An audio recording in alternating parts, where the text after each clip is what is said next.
Soumeylou Boubèye Maïga et Madame Bouharé Fili Sissoko ont été placés sous mandat de dépôt par le procureur général près la Cour suprême. Tel un séisme politique, la nouvelle de l'arrestation de l'ancien Premier ministre Soumeylou Boubèye Maïga alias le Tigre s'est répandue comme une traînée de poudre. C'est un nouveau rebondissement dans l'affaire de l'achat de l'avion présidentiel et de l'acquisition des équipements militaires. Dans le cadre du même dossier, fut interpellée et mise aux arrêts l'ancienne ministre de l'économie et des finances de l'époque des faits, Madame Bouharé Fili Sissoko. Moussa Djombana, professeur de maths, un éminent analyste politique et géostratégique, apportait un regard sur ce sujet brûlant de l'actualité. Lisez plutôt. Des arrestations qui ne font pas l'unanimité. Selon Moussa Djombana, les citoyens maliens, dans leur écrasante majorité, sont toujours soulagés par les arrestations de hauts cadres du pays, surtout quand ceux-ci sont cités dans des scandales financiers, leur donnant l'impression que nul n'est au-dessus de la loi, surtout ces super-citoyens auxquels le législateur semble avoir fait cadeau d'un privilège de juridiction. Après lui, l'arrestation d'un haut cadre du pays est un événement tellement rare qu'elle fait l'effet d'une bombe et tient tout le pays en haleine. La mise sous mandat de dépôt de Soumeylou Boubèye Maïga, ex-patron de la S.E, ex-ministre de la Défense et ex-premier ministre ne déroge point à cette règle. À c'est dire, la nouvelle de son arrestation trône majestueusement sur tous les sujets de conversation, éclipsant tous les autres, pourtant d'une nécessité vitale pour l'avenir du pays. Des campagnes maliennes aux villes, le sujet divise. Même les hommes de droit ne font pas exception à la règle. Pour s'en convaincre, dit-il, il suffit de lire les communiqués de l'Empressima et du Sam Silima. Pour les premiers, poursuit-il, SBM est victime des injustices du fait de l'irrégularité de la procédure dont il a été l'objet. Pour les derniers, la procédure qui a abouti à son arrestation est bel et bien régulière. En réalité, les avis divergent diamétralement quant au cas SBM. Dans un tweet récent, l'ancien ministre de la Justice, garde des Sceaux, Mamadou Ismaïlia Konaté, dénonce une arrestation irrégulière. Par contre, Mohamed Ali Batili, également ex-ministre de la Justice, garde des Sceaux, soutient que cette arrestation est régulière. On est donc face à un cas d'imbroglio juridique qui fait perdre le latin même aux grands techniciens du droit du pays. Seul le temps dira laquelle des deux écoles juridiques a raison, a-t-il indiqué. Tentative de liquidation politique ? À en croire Djombana, la transition en cours tire à son terme. Il ne lui reste que 6 mois sur les 18 initiaux. Du coup, le débat sur l'avenir de cette transition passionne et enflamme l'opinion publique. Pour les uns, la transition doit être prolongée tandis que pour les autres, elle doit respecter le délai imparti.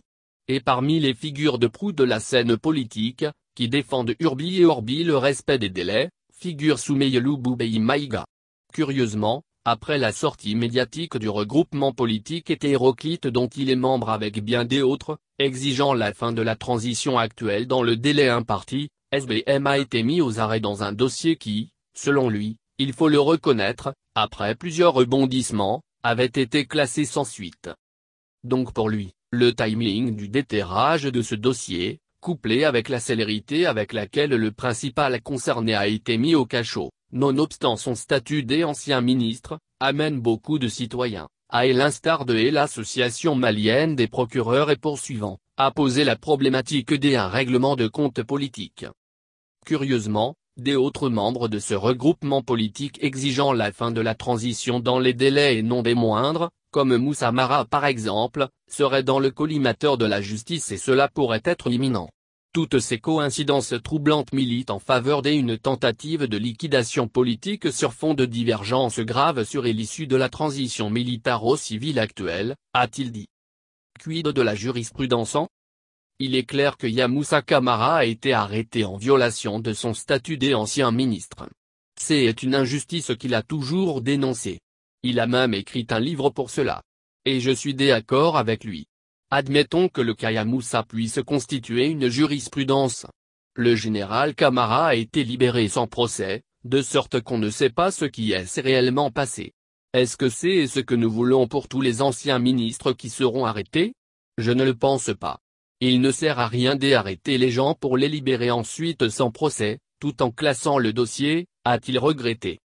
Pour lui, si le cas Moussa Camara est un cas de jurisprudence, alors c'est une très mauvaise jurisprudence pour le Mali, car, dès après lui, elle sert à étouffer les affaires sans rentrer dans le fond pour faire véritablement justice.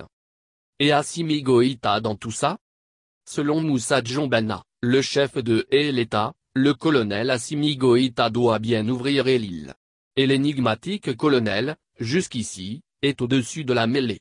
En tant que garant des institutions de la transition et de la bonne marche de la République, fruit d'une composante très républicaine de l'État, à savoir l'armée nationale, il ne doit faire aveuglément confiance à aucune sangsue de la 25e heure. Cette espèce d'individu est spécialisé dans l'incrustation au sein de l'entourage immédiat du prince de l'heure, afin d'épier tous ses faits et gestes, à défaut de le contrôler.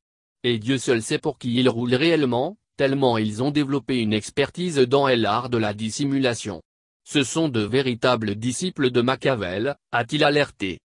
Avant de manifester sa crainte, ce que je crains véritablement, c'est une grosse entreprise d'ingénierie politique, consistant à poser des actions dont Goïta portera le chapeau à coup sûr puisqu'il est le chef, visant à l'isoler progressivement sur le plan politique, lui opposant la majeure partie des principaux partis politiques, tout en lui faisant croire que c'est dans son intérêt.